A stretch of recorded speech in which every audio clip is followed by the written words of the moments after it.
Hello. I kind of fell behind on my uploads, but I think I'm back. I'm back in the game, so I'm gonna try my best to be more consistent. But I got pretty busy with other things I was doing, so now let me wrap up some of the books that I've been reading. So the first one I have to talk about today is Falling Man by Don DeLillo, and this book is about the actual events and the aftermath of 9/11, and I didn't know what to expect from this one. The name Falling Man actually is a reference to this sort of like fictional character he has created of a performance artist that basically reenacts himself falling or reenacts the people jumping from the towers. So this is a performance artist that puts himself in all of these dangerous situations. This book, it also kind of deals with the trauma of that event for those who actually lived there, because Don DeLillo is a New Yorker. That kind of is his city. I know a lot of people say how they're New Yorkers these days, and there's all these debates over transplants, but he's definitely a New York writer. So you can see him trying to work through his reaction to and his feelings about this. And I don't know, like I feel so weirdly censored on YouTube just from how I've seen other creators talk, but terrorism is a major theme in DeLillo's writing, and you can see that one definitely in Mao 2 or in Libra. So it's something that he, even before this event happened, he had been thinking about a lot and ruminating on.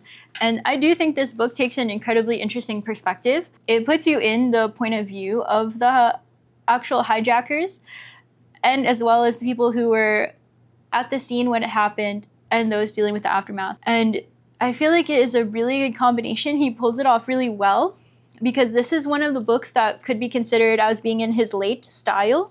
So he, to start, kind of had this dense postmodernist aesthetic where he has lists of, names and objects and things like that. He evokes this sort of like complex, cluttered world.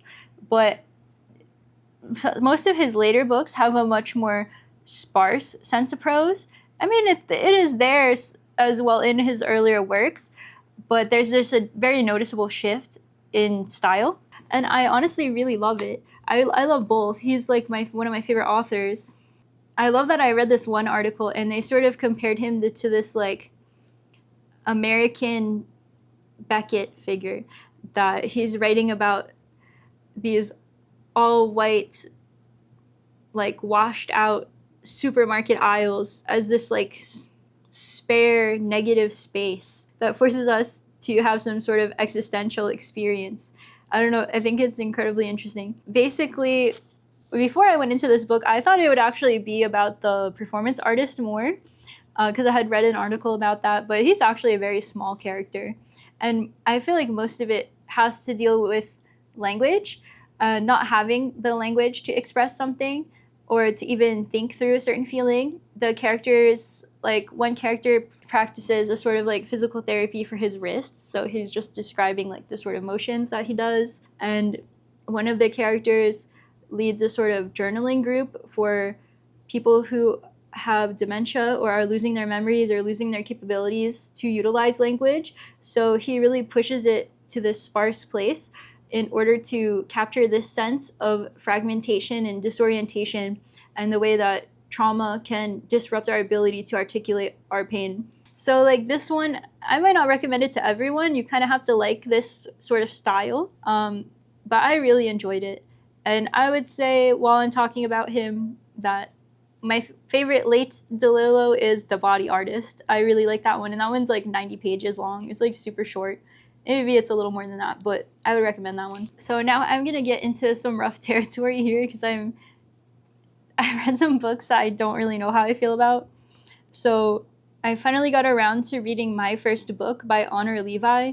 So rather than really explain this one, you'll get the picture if I just kind of do a little bit of reading here. So, you know, the first short story in the collection is called Love Story. And, you know, picking up here on the first page in the middle, it starts with, his face was a marble statue. Her face was an anime waifu. They scrolled into each other. If they could have, they would have blushed. Pink pixels on a screen. Monkey covering eyes emoji. Anime nosebleed gif. Hello, friend. Hi. It was a meet cute. They met. It was cute. Kawaii. Ooh woo. The waifu went, pick me. And the statue did like a tulip emoji. Okay, so I'm just gonna stop there. But basically that is like most of the book is like that. So it felt like something I didn't really want to read, but I had to read. I have to say it is kind of interesting. It talks about like wokeness and cancel culture or certain aspects of digital online culture, but it already feels incredibly dated. So I think that's kind of the risk if you're writing about something like that. It's a fun read, but it kind of feels like eating French fries or popcorn. It's like basically junk food. So let's just move along. And then I also read Earth Angel by Madeline. And with both of these books, the one I just mentioned and this one, I do kind of feel bad going in on them because they're both short story collections and the first book that those authors have published. So I feel like I kind of had to cut them some slack. And this one's kind of similar. It's basically just throwing in a bunch of Gen Z signifiers, talking about how hard it is to, you know, live a normal life in this crazy day and age when we have dating apps and jewel pods or whatever the kids are doing. So, I mean, it was this one I think I did like more. It was a fun read, but it didn't nourish me. It's kind of a nice change of pace to read these books that actually do mention things like cell phones, I guess, or internet culture, but I don't know how well they capture it. I would say for me, one that I read this month that did capture my experience online or my perception of the internet is Amygdalatropolis by B.R. Yeager. And I mentioned it in my Backrooms video, but this one is kind of a tough read, so you have to really be into gore, grotesque stuff, depressing stuff. That book is full of it, but honestly, that's what I like. So, and I really love that. I felt unsettled reading it. I like that feeling. So I also mentioned in my last video that, you know, as I read it, I read an ebook version and there was all these links and they're talking about like, oh, this link goes to this like horrible like video, like snuff video. So, you know, you're like, oh no, like I hope my mouse doesn't slip. Like actually kind of scared reading this. And I would talk about it more, but I honestly don't want to spoil it because there's not much in terms of actual plots, although some stuff does happen, but it's basically like meant to gross you out. But it's a lot more than just that pure gross out thing. Like, it kind of really captures this sort of like subculture or way of engaging with the internet that is sort of extremely common if you think of all these like Telegram groups that are happening these days, but not very often talked about or represented in art. And it's very similar to Dennis Cooper. If you're a Dennis Cooper fan, you have to read this. So I'll move on. If I'm moving quickly today, it's because my camera is dying. Another one that I read that I actually really liked is called YN, like Y/N, by Esther Yi. And this book is actually nothing like it sounds like. So I did read it because if you don't know, YN stands for your name. And that's something often used in fan fiction. So it's kind of playing with this idea of the reader having a self-insert character. You know, the main character in this book is sort of obsessed with a K-pop idol. She falls in love with a K-pop idol and tries to follow him and express her feelings to him. So, you know, you might think like, oh, is this just like a satire of stan culture? But it actually has so much more depth than that. It's actually so fascinating. It is more of a satire of our entire culture. She really reaches into the depths of what identity means here and how love can be corrosive to identity. So there's people that relate to one another because they both love this idol. So like they have like some sort of polycule relationship because they're able to bond through their love for someone else that's like not actually part of the relationship. Or the character becomes less herself, becomes more like someone else, or has dreams or has these visions where, you know, her body is attached to someone else. It's actually very surreal. So it almost is kind of like a magical realism sort of thing, but it's very like austere at the same time. I thought this book was so fascinating. And then I did look up more about the author because I was like, what is this? Like, I thought I was going to read some goofy, like self-insert, like, you know, pop culture thing, which is definitely there, but there's so much more depth. What I'm trying to say is that I think this book does something that some of the ones I mentioned earlier don't do, is that it does look at things that are low culture or easily consumable and quickly disregarded pieces of art or, you know, cultural forms, things that should be a joke, but it looks at them square in the face and asks like, what are the feelings underneath that? Why do people get in these parasocial relationships? Like, what does that actually feel like? What does it feel like to embody this sort of intense desire? So I like that she takes it seriously and she actually explores a really interesting facet of human identity. So I highly recommend this one. It's a really interesting book. And so I was so fascinated by this that I looked up an interview, and, you know, I'll put it here and I'll put it in the description. But in this interview, she is really funny how she responds to everything. She kind of denies, like basically how I just described the book. She would be like, oh, really? That's not what I thought it was at all. She actually says that she is not really trying to critique this idea of parasocial relationships. She is saying that, if anything, she has a parasocial relationship with herself.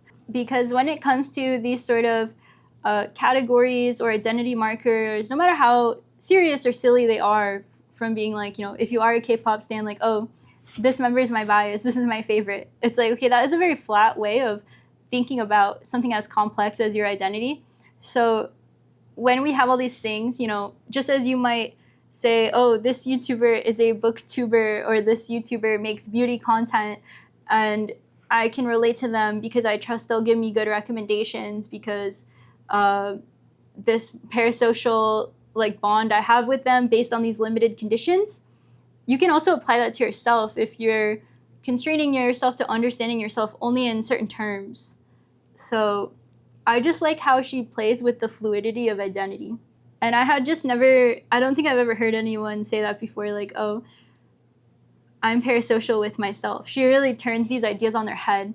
So again, this book is great because you might need to know a slightly small amount about like K-pop and K-pop culture to get more out of it. But honestly, I'd say maybe you don't need to. I think you might not even need to know a lot about K-pop to read this book and enjoy the book, because it actually just goes much beyond that. And then there's stuff happening that has nothing to do with that at all. she really just goes on this weird adventure to all these surreal places with surreal characters. Yeah, this one is incredibly interesting. And even when I looked it up, a lot of the comments or reviews were saying, like, the marketing did this book dirty. Like, the marketing does not fit this book at all. So, yeah, I really appreciate her ability to put care into something that could just be played off as a joke, or it could be played off as irony. And honestly, that, I'd say, like, that is one of the biggest debates of our time that's been happening since like the 90s. I don't know, it goes back to like the David Foster Wallace like new sincerity stuff. Not that you have to be sincere, but she kind of plays with both. I feel like she is sincere and joking at the same time, but she's still willing to put more weight in things in a way that makes it valuable and actually worth listening to. Whereas other artists, you know, you can play with you can be funny about stuff, but at the end of the day, like, okay, but what are you actually trying to say? And maybe it doesn't really get through. I don't know, maybe I'm being too vague here, but I'm just commending her for her ability to do this. So I would recommend this one. You know, the last couple months, I guess I've just been kind of self-indulgent, reading about like red rooms and message boards and anime cosplayers and like K-pop stans. This is my, you know, month of terminally online reading. So hopefully you enjoyed this video, and we'll have more better quality ones coming up soon. So thank you for watching as always. I hope you have a great day. Bye.